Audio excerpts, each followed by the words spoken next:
Assalamu alaikum warahmatullahi wabarakatuh. My name is Abdullah and I'll be talking about communication.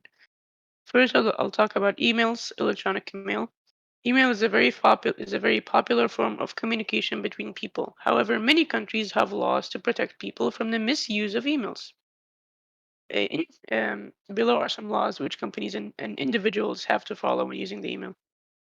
Ensuring emails don't have false or misleading subject lines. Organizations must include valid postal addresses. Organizations must ensure privacy policies are clear and that subscribers are made aware of such policies. Etiquette is basically the short form of internet etiquette. It refers to the need of why did I stutter again? It refers to the need of respecting other users when posting conversation online. Basically, don't be abusive. Don't send spam. Don't use capital letters when commenting. It basically means that you're shouting. Don't plagiarize and don't use too many emojis because they might annoy the reader. Oh, okay. In the email, when you open your Gmail, you'll see screen, and on the top you can search for email keywords. For example, your contacts. And here, when you do send an email, you can find a button here which you can attach files to who you're sending to. Blah, blah, blah. Then on the top of this box, here is where you put or input the name and email addresses of your known contacts to who you're gonna send it to.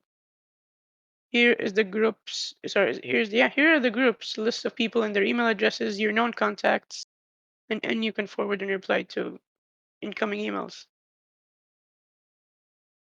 Spam. Spam is basically the same email sent in to large number of people that didn't ask for it, containing advertisements for unwanted services. Why spam needs to be prevented? It clogs up your inbox, it takes a lot of time to delete, it can be used to spread computer viruses, it slows down the internet or other networks, and it can expose you to inappropriate messages or images. How to prevent spam? Always check the privacy policies, change your password every now and then, 6 months maybe. Avoid publishing your email addresses online. Use spam filters and use strong passwords. Differences between internet and World Wide Web. The internet is a private network used by organizations. The World Wide Web is an information sharing model built on top of the internet. The internet is a huge network of networks. It's basically used to access data stored on other computers and transfer messages between computers. Some internet terms here call HTTP, hyperlink, HTTPS, ISP, FTP, and URL. Accessing information on the internet. Search engine, application software installed on your computer, typically installed on a server company's data center that you can use by via on your web browser. A web browser is an application software installed on a computer that provides a GUI for accessing the internet. A search engine basically crawls the internet, categorizing and storing information about sites. So when you see a web browser to access a company's search engine to perform a search, locating the information on the internet. You can just use a search engine, you can just search what you want, or you can use a URL. You can just directly search for the name of the website you're looking for if you know what you're actually looking for. And here we have the structure of a web address. First, we have the HTTP. It helps you connect to the web browser. www helps you connect to the World Wide Web. Then you have the username or the name of the server, and then you have the dot at the end, and then whatever. Com, for example, company is the domain which tells you where the web page is, blah, blah, blah, this part. Blogs and web blogs. Bl- Blogs are online diaries or journals, usually has just one author. Entries are usually in reverse chronological order, usually personal, and readers are able to comment but are not able to edit the blog and can use external links.